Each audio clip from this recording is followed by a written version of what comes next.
Ben, foime realmente difícil escoller un único texto para a súa lectura entre os moitos moi interesantes que estén xa a longa historia da literatura galega, pero finalmente decidíme por un poema de un autor ao que lle teño grande querenza porque a súa obra xa me acompaña durante moitos anos, porque é o escritor sobre o que realiza a miña tese de doutoramento, que é o poeta guitricense Xosé María Díaz Castro.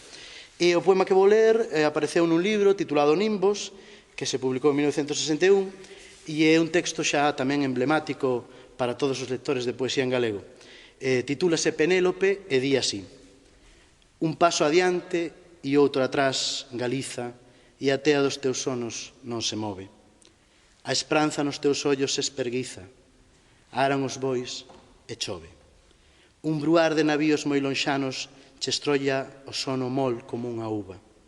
Pro ti envolveste en sabas de milanos e en sonos volves a escoitar a chuva.